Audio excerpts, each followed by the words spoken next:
Hey guys, Renault here. Welcome back to the F2 UniONE career. Formula 2 here at the Belgian Grand Prix, Spa circuit. And this track, as one of the feeling candidates, is all about the real driver's track, and of course being Formula 2, they're all spec cars as well, so it really is the driver around here that'll make the difference, although having better mechanics also won't go amiss. And you have Gun Joe there starting the Grand Prix in P9, so not bad qualifying there from the rookie. And here on the front row in second place in the Arden, Artem Markelov. Had a bit of a quiet season so far, but it looks like things might be on the up for the Russian. Well, he's in qualifying the way it's all about the race yet. He didn't get those points for pole, so could have been better still for the Russian. And coming to that formation lap, and you can get a first glimpse of all the cars making their way through. It was by actually getting off the grid first, because it is really easy to stall these F2 cars, but it looks like no, everyone's there managed to get away, so I'm going to be ready for the start. And it's Nicholas Latifi that takes the pole position and the still staggering 4 points that go with it. With Markelov there in P2 ahead of Delatraz, Aitken, Sonoda, Schwartzman, Sese Camera a bit down the order here. They're in 7th place, so he's got a lot of work to do. There's Galale in 8th, then Joe and Jordan King rounding off the top 10. Then we've got Boccolacci, Sato, Boschong, Alesi, De Vries way down the order as well in 15th ahead of Mazepin, his teammate. There we have Boccolacci, 11th place, so he's been on quite some good form as of late, so I'm expecting to see a good charge through the order from him, so yeah, his racecraft really has improved in the past few races. So Nick De Vries, way down the order, 15th place, way behind his championship rivals. Although he's got Giotto there behind him, so it could still be worse, because we've got Giotto here in 17th place, ahead of Caldron, Ragonathan, and then Calamaya down at the back of the grid, so quite a few big names in the championship way down the order, so this race could really mix things up if the last race in Britain didn't already do that enough. But for this race we're going to be following on board with the P3 driver, Louis Delatraz.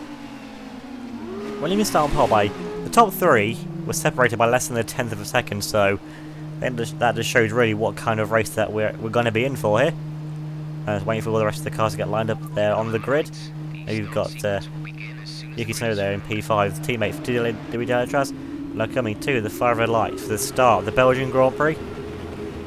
Last out, away we go. That was a very short hold. Everyone's got a fairly even start there.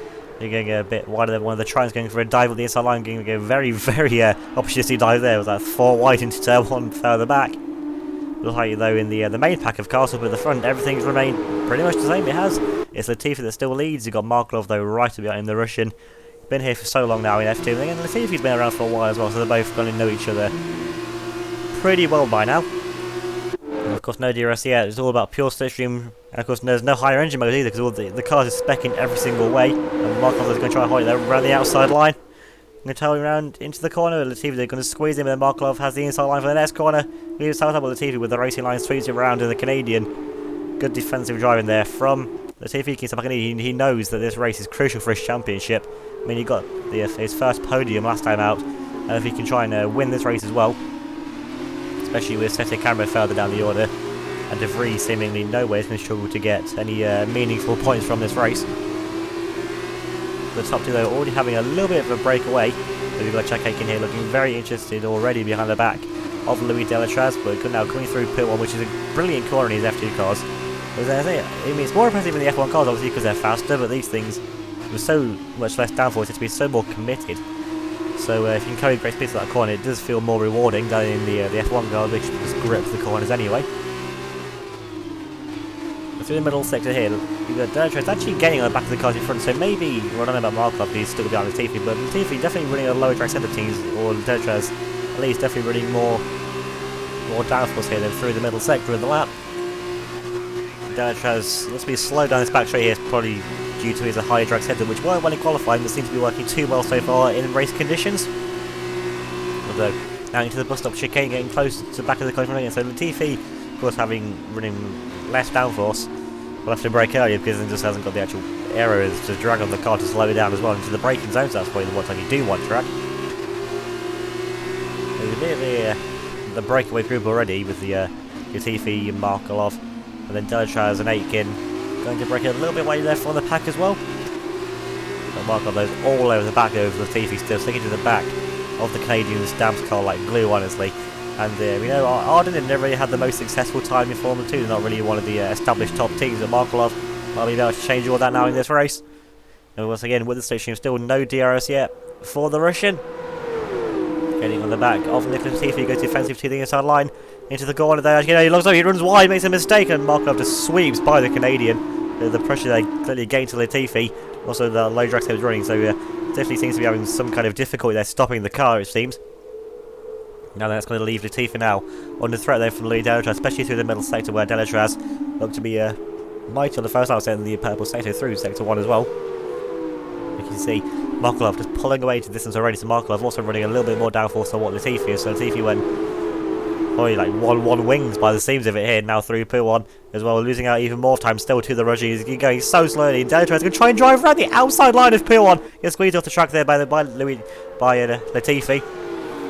But Delatraz dives it on the inside line, but then he runs out a bit wide as well, trying to get a bit too eager on the brakes, and Latifi once again trying to get it back here side by side. Still brilliant battling here between the two of them.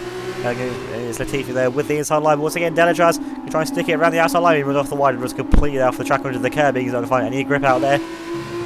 And he's still over the back though of Latifi. Markov though just pulling away into the distance. Now we've got Aiken looking to gain for now as well. Almost contact there with the back of Louis Delatraz. Now coming down the back straight midway point now. With Delatraz looking all over the inside line here. And there's a little bit of contact there. Louis Delatraz gets braked there by Latifi. Now he's lost off half of his front wing. He's not going to be happy about that. And he's going to send one on the inside line of Latifi, trying to get his own back on the Canadian. Still going to keep his other side, going to squeeze into the apex now. There's going to be it's going to get personal now. You can see this ending in tears, quite honestly, as Markov puts up the fast lap of the race, which is no surprise because he's the one leading, and he's got a massive lead now already. He's definitely made his way out of the DRS detection point already. He's a bit of a slide there from Delatraz, and he's lost quite a bit of his front wing, so he's going to be faster in a straight line. It just depends on what the damage to the front wing is like, and going up through through Radion and runs off the track space. So pretty sure he's going to have to pit for a new front wing. But if he can hold it out a bit longer, like another lap or two, then he could coincide the front wing change with his pit stop. Obviously, if you're getting in the DRS, it takes the entire straight for him to actually catch up. So just showing how much now lower drag that Carling car of Louis Delatraz actually is. But this middle part of the lap here, though, this is where he's going to lose all of his time. From where he was with originally gain time, so he's going to lose it now. Is Latifi up the inside line here into probably I think that's actually one of the slowest cars there on the track. And now then, and the Delatraz runs out a little bit wide, but he still keeps it there on the inside line. And of course, the Delatraz out wide. You can hit. Now he gets a little bit of contact there with the wall, and oh no, he's got an absolutely plank. He's got a HRT front wing. Actually, I think even less than that, probably a US F1 front wing. They'll probably even get that far in designing a front wing. He's going to have to pit now at the end of this lap. He's running all off the track now. Can't keep the car whatsoever. But he's still side by side with the Latifi. He's still. This is completely personal now between these two. This is just guaranteeing Markelov victory if his car makes it to the end of the race. Because Delatraz, slow as you like on the apex, but he's not being penalised for illegal blocking on that. He's going as fast as he can. Just his car isn't going very fast. Side by side still Latifi, he's going to make an easy move now on Delatraz, because no way Delatraz is going to keep his side by side through here. Latifi manages to break away. We've got 3 wide just behind Delatraz. This is all going to end in tears. It's going to be about what, a 12-car pile-up I'm seeing now. Delatraz once again runs off of the road. And then we've got his teammate Yuki Tsunoda using his to advantage, going to make a move on the inside line of Jack Aitken into the corner, into the bus stop chicane. And he's going for a dive. So he's been told he's pitting, and he runs out wide, and he almost takes Tsunoda into the pits with him. That's cost Yuki there loads of time there, 2-3 positions. He goes from making a place and ends up losing 2, or effectively 3, because he had cleared Aitken. And now Delatraz into the pit lane with a lot of his front wing missing, so he's going to be glad to get a new one on the car. But I'm sure there's going to be stern words after. There might even be some post-race penalties for probably Latifi's driving, and probably for Delatraz's as well, because they both went way too aggressive with it. But Delatraz, he's the one that came off worse. But it's going to be a set of soft tyres for the Swiss driver. He'll be sent back out to the track. I mean, I don't really see the point, because he's not going to score any points in this race. He's so far down the order. That car far behind. This is the car. This is 19th place there of Callum Ilott. He's just ended the Campbell Straight. Let's see if he's just exiting the pit lane now. He's going to be so far. He's like 23, 24 seconds off last place, so he's definitely not getting points yet in this race. Flying on board there with Boccolacci. Looks like he's making his way up through the order now, through The exit there of pit 1. Actually, no, actually going slow now. Has he got a puncture or something? He's got the other Sauber then over Sato there right behind him. Sato just sweeps around the outside line of the Frenchman. Actually, no, is he going wide? Is there something wrong with his car? I think he might be stuck in second gear, actually. He's not changed out a second. Oh no, is he pulling off the track? Oh no. Let's see if he gets some good form going as well. Boschong. Yeah, Wakalachi, unfortunately, though, out of the Grand Prix. Moving further on. And now we've got looking now at the other car, and then of Yuki Tsunoda coming in for his scheduled pit stop. Seems like Tsunoda's made up those places, though, because he seems to be right back behind the sole now remaining Campos of Jack Aitken. As Markov has already been and gone from his pit stop. And then it can be set soft tyres because that's the only other tyre option there is. And it's a good start there from the Carlin crew. I mean, the other cars are a little bit all spread out, so I don't really see anyone really getting held up. Although, it's actually jumped Aitken. Aiken's had a terrible stop, actually. Saying about that, I think he didn't really get held up. I didn't actually realise that, because thinking, where's the orange car gone? Well, then we've got a few cars actually stayed out for another lap. And then we have Aitken now. Imagine they're from the pits. Actually, he's got right behind him, Louis Delatraz. Of course, he's never had to make that stop. So Delatraz has got effectively a massive undercut here and everyone else. Now he's pulling side by side now with Aiken. Now the DRS as well on the Anglo-Korean driver. Now he's going to try and make the move stick. He's going to be easy there with the DRS, and Aiken's going to try and fight back. But he doesn't think he can do that on those cold tyres. I'm pretty sure. Yeah, and Delatraz was ahead of Aiken. Aiken's the 3 or 4 lap undercut effectively has negated his front wing change, so it's pointing right back where he was actually. So that actually has worked out really well for Delatraz. I thought he was long gone out of this race. It's Markov though that leads the way unsurprisingly with a massive gap then to a Nicholas Latifi in P2, and he's got a bit of a gap then to the car behind him, which is then his teammate Sergio Sette Camera. So this is currently at Dams 2-3 ahead then of Robert Schwartzman in the Prema, who's kind of appeared out of nowhere. Then we have Yuki Tsunoda in the lead of the 2 Carlin cars. Behind him then we have Jordan King in the lead of the MP Motorsports. And then we have the other Carlin with a perfectly functioning front wing of Louis Delatraz then with Jack Aitken right up behind him. Then we have the lead of the Trident cars, which I think is Ralph Boschong. Couldn't quite tell there from that camera angle which one it is. He's got the car right up down the back of him though. I think that is that De Vries as he is number 4 car then. The ART of Nick De Vries, who hasn't really made all much of an impact on this race, hasn't really fought his way back through the field as much as I honestly thought that he was going to. He's close there behind Boschong, but into the corner is not close enough. Then we have Gileo then in the second of the 2 Premas. Then we have the lead of the Sauber cars then of Reno Sato, who right up behind him has got the Uni Virtuosi then of Guan Yu Zhou. These 2 rookies for this season. Then you've got the Zhou with the DRS, but into turn 1's going to be closer to make a move. Then we have another rookie then of Giuliano Alesi with another rookie up behind him. It's Tatiana Cauldron. Then we have the very, very experienced Luca Giotto, who's made up absolutely no places in this race. Then we have Nikita Mayspin in the other ART, followed then by Callum Eilert in the second of the 2 Saubers, with Mahavir Raghunathan currently in last place. But still, with this bottom pack of cars, all within contention of being... This is just a fight for pride. We've taken all of this lot, the fight to not be in last place. Now we've got Giotto there with the DRS on the back of Cauldron, but Cauldron's got the DRS there on the back of the LAC in front, and Cauldron's trying to hold it around the outside line. I'll try and outbrake the Frenchman, but Lacey holds you through. Actually, good driving there from Giotto, bides his time because he's been here long enough. He knows, well, all these drivers have got good racecraft anyway, but he's been in the Formula 2 long enough. He knows a thing or two about these cars as well, because he raced this specification of car last season as well. Moving a bit further on, still looking at this pack of cars. The Giotto's now disappeared, so has he retired? Probably just got in front of it and then just drove off into the distance. He's got yellow flags out, so maybe Giotto has actually retired there into turn 1. Actually, oh no, it's Raghunathan's pulling off out of the race. Disappointing race there for the Indian. But he's in last place anyway, so ending his day, he's not really made too much difference. All the way on to lap 12, second to last lap of the race, down the back straight. But Delatraz here, still in 7th place. But now he's got Nick De Vries, championship leader, I think, right up behind him. And the back straight, still got De Vries is still gaining there on the back of the Swiss driver, but into the bus stop chicane a bit closer for now. This is where Delatraz's tyres are going to be absolutely shot to bits now at this point.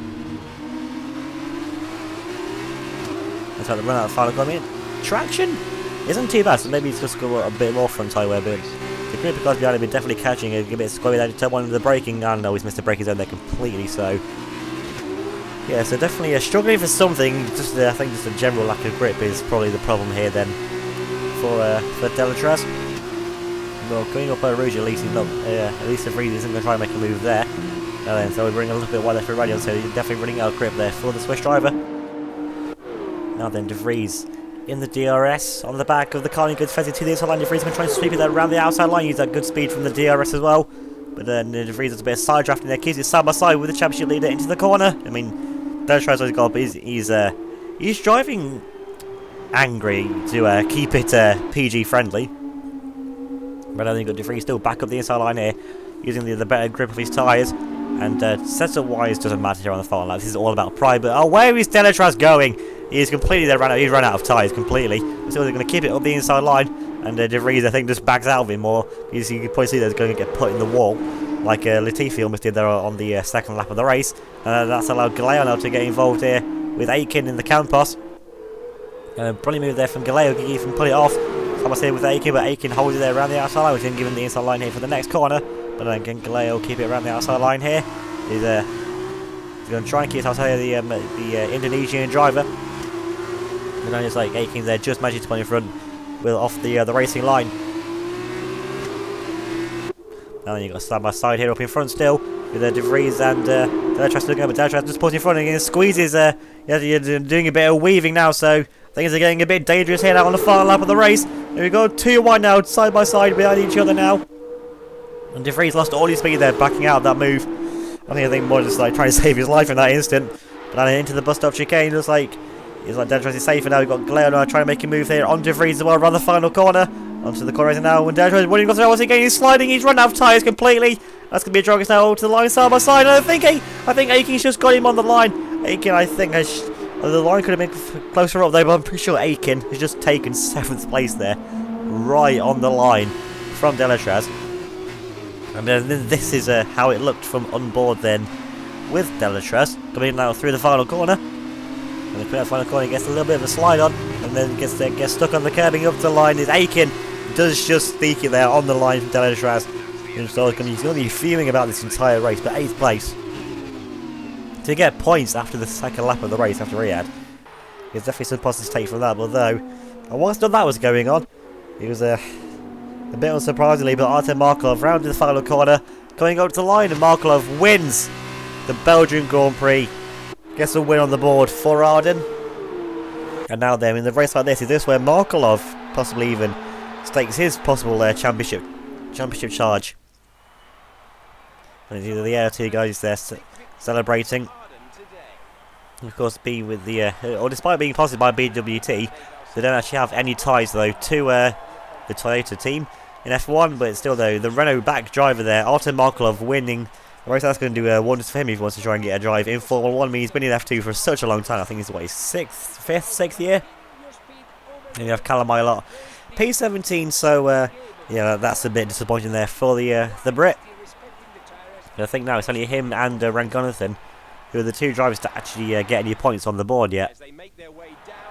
But now then onto the podium celebrations, and it is still Dam's actually Seti Camera's actually got ahead of Latifi somewhere as well. So Seti Camera, despite where he started, actually comes out of this race still continuing to build points over his championship rivals. So and he's going to spray Markelov there with the champagne, and Latifi's just being left on the other side to kind of like do his own thing. And now this is definitely this race result definitely is going to mix up the championship quite a bit. Taking a look at the end results, and Markelov takes the win for Arden. 3 seconds clear, then Seti Camera in 2nd place. He takes fastest lap as well, with Likas Latifi in 3rd. Schwarzman with the result for Prema finishes in P4, with Yuki Tsunoda finishing where he started in 5th. Jordan King gets up into P6, with Jack Aitken down in 7th place, with Louis Delatraz in 8th, and he got beat by, 2/100th of a second, almost. Yeah, that was a pretty close finish between them two, with Nick De Vries finishing in P9, which is good up from where he started. Sean Galeo in 10th, Guanyu Zhou in 11th, and Ralph Boschon taking the final point for Trident in 12th. Moving on now to the driver standings, and now Seti Cameron takes the lead of the championship after the halfway stage, and he's 11 points clear then of Nick De Vries. So De Vries definitely going to have to pick up his pace in the race next time out. It's Italy. And we've got Giotto there in 3rd place, only 26 points off, so Giotto is still in this championship fight. Honestly, with Aiken and maybe Latifi and Markelov, but they're definitely have to up the ante if they're to keep themselves in the fight. Then we've got fellow Russian Robert Schwartzman there in 7th place, and he's 8 points clear then of Louis Delatraz, and then Delatraz is actually 6 points clear then of teammate Yuki Tsunoda, gets up into 9th place ahead of Nikita Mazepin, with Jordan King in 11th, with Boccolacci rounding off the top 12. Now moving on to the team standings, and it's Dams that lead the way.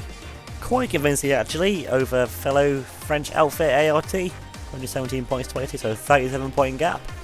But then quite the battle after that for 3rd place with Campos and virtually joint on points, but Campos getting up now into 3rd place, yes, on virtue of a better result with Aitken's win at Britain.